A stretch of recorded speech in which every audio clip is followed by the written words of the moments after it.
ये कान खोलकर सुन लो, अभी आरएसएस के संचालक जनाब डॉक्टर मोहन भागवत साहब ने कहा हम 15-20 सालों में भारत को अखंड भारत बनाएंगे। मोहन भागवत जी, आप अकेले नहीं, हम भी बनाएंगे। बोलिए पाकिस्तान को भारत में कब शामिल करना है? बोलिए बांग्लादेश, श्रीलंका, मालदीव, पहाड़ के ऊपर भूटान, ये लेफ्ट साइड में नेपाल, अफगानिस्तान को भारत में कब शामिल करना है? हम तो चाहते हैं कि लाहौर और कराची भारत का हिस्सा बन जाए ताकि कोलकाता से ऑटो लेकर रांची जा सके। कराची से परिष्कार और साफ लफ्जों में पूछना चाहता हूं, हिंदू राष्ट्र का मतलब क्या है? आपको बताना चाहिए। क्या हिंदू राष्ट्र वही है जो धर्म संसद में खड़ा होकर गेरुआ वस्त्र पहनकर आतंकवाद कहता है कि 15 से 20 लाख मुसलमानों को मार दो? क्या हिंदू राष्ट्र वही है कि लखनऊ का एक योगाधारी बाबा कहता है मुसलमानों के घरों में उनकी औरतों की इज्जत लूट दो? मैं उत्तर प्रदेश के सरकार का शुक्रिया अदा करता हूं कि योगी सरकार ने उस पाखंडी को गिरफ्तार किया। आपने बहुत अच्छा काम किया है, बहुत अच्छा काम किया है। लेकिन अगर आप राम राज बनाना चाहते हैं तो 15-20 साल क्यों? आइए हमारे साथ हाथ मिलाइए, 15-20 घंटे में भारत को राम राज बना देंगे। राम राज का मतलब क्या हुआ? जहां एक कुत्ता भी भूखा ना सोए, जहां किसी पर अत्याचार ना हो, जहां किसी पर जुल्म ना हो, जहां किसी की मॉब लिंचिंग ना हो। राम राज का मतलब क्या है? जहां मिलावट ना हो, जहां दवाओं के नाम पर नकली दवा ना दी जाए। राम राज क्या है? आप मुसलमानों को देखना चाहते हैं इस कोरोना वायरस में, इस कोरोना वायरस में जहां लाखों हिंदुओं के चिता को उसके बच्चे हाथ नहीं लगा रहे थे, मुसलमानों ने उसका क्रियाक्रम किया है। ये देश कल भी हमारा था, ये देश आज भी हमारा है।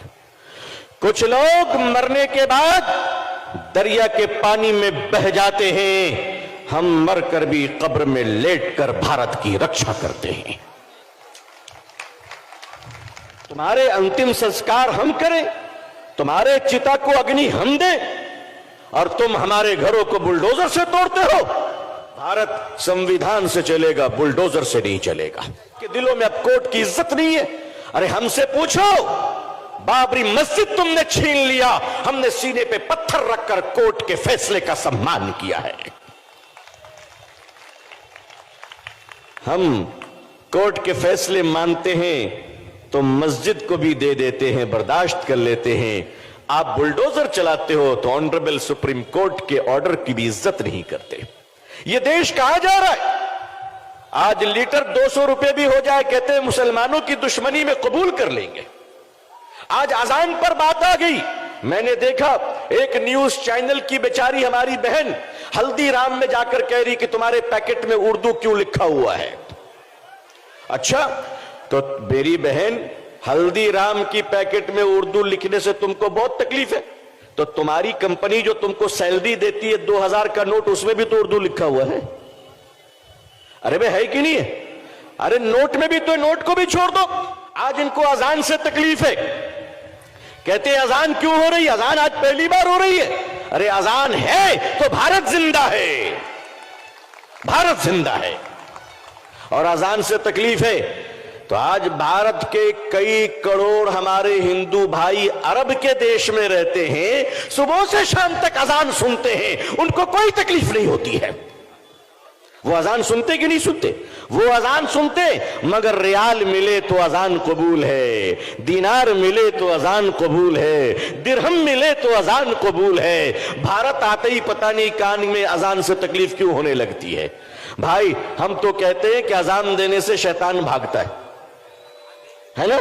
हम अजान देंगे जिसको भागना है भागो। आपका हिंदू राष्ट्र बाबा साहब अंबेडकर के संविधान को नहीं मानता, अगर आपका हिंदू राष्ट्र भारत के वंचित बहुजन समाज, दलित समाज को अगर स्वीकार नहीं करता है, उन्हें सम्मान नहीं देता है, तो भारत का मुसलमान भी ऐसे हिंदू राष्ट्र को स्वीकार नहीं करता है। लो, हम अपने धर्म की भी रक्षा करेंगे और इस देश की भी रक्षा करेंगे, और देश के हिंदू भाइयों से प्यार करते हैं, करते रहेंगे।